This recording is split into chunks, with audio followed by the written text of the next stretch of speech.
merci beaucoup pour la matinale. Nous passons tout de suite à la revue des titres, comme tu viens de le dire. Et ce sera dans ton kiosque à journaux. Nous démarrons par le populaire. À la une du pop, on parle de Khoy 2014. Les saltigués prédisent le pire, violence électorale, perturbation dans le pays, beaucoup de sang sur les routes, inondations, invasion de criquets. Serigne Mbaye Dieng donc, si Macky Sall ne fait pas gaffe, le pays va connaître des perturbations. Autre information également à la une de ce journal le populaire, Aliou Sow, candidat en 2017, Macky Sall mais concurrent.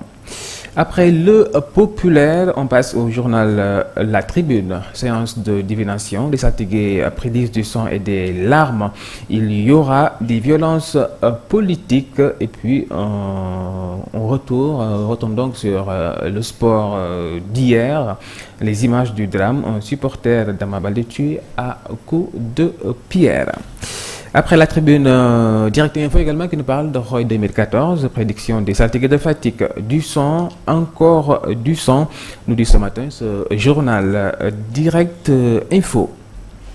Après Direct Info, maintenant au quotidien L'As, violence pré-électorale à Grand Yoff, Mimi attaqué des dizaines de personnes blessées, Aminata Touré désigne Khalifa, c'est honteux de la part d'un homme, le PM charge, si je n'avais pas retenu les jeunes, c'est de morts d'hommes que l'on aurait eu à parler. Des informations relatées donc à la une de ce journal L'As quotidien.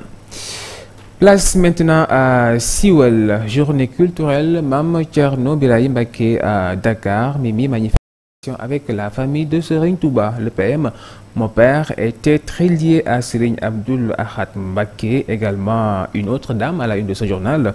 Cette fois-ci on parle de Ndella Madior Diouf qui a saisi le procureur de la République donc pour menace de mort, crible d'insultes et d'injures. À la une du journal Enquête en guest star, l'ancien chef de l'État du Sénégal, Maître Abdoulaye Wade, qui rentre à Paris après plus d'1 mois à Dakar. Il promet de revenir dans une dizaine de jours. Réunion aujourd'hui avec sa garde rapprochée. Wade également fait la une du quotidien Le Quotidien. Après 1 mois au Sénégal, Wade s'en va. Il prend l'avion ce soir sans avoir vu, bien sûr, son fils Karim Wade. Également la une de ce journal, des images sportives, mort du sapeur pompier Papa Demba Sangara de Bambey, des tortures sans autopsie et puis également violence après la défaite de Malick Niang. Sud Quotidien, ABC, Macky Sall, nous dit donc ce quotidien, report des locales pour impréparation et pléthore de listes. Le Conseil des ministres délocalisé à Thiès, la relance du tissu industriel et la réhabilitation du chemin de fer attendu. Macky Sall dans la capitale du rail ce mercredi, puis lutte. Ama Baldé met fin à l'invincibilité de Malick Niang, nous dit ce matin Le Soleil. Place aux informations sportives avec d'abord Stats. À sa une, amicale Colombie-Sénégal à 2-2, les Lions d'Aliou Cissé ont du caractère. Et puis basket, Ligue 1, 23e journée, il y a l'approche du titre, Pikine n'abdique toujours pas.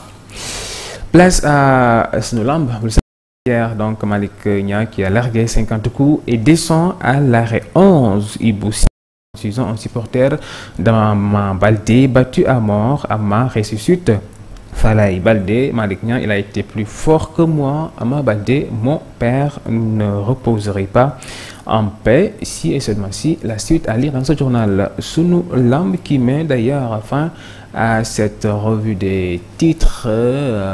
Fili, ça a été un plaisir. La revue des titres revient demain, mardi, Inch'Allah. Et puis vous pouvez voir en même temps les journaux. Toutes nos excuses en tout cas pour cette non-transmission. Alors, vous nous suivez.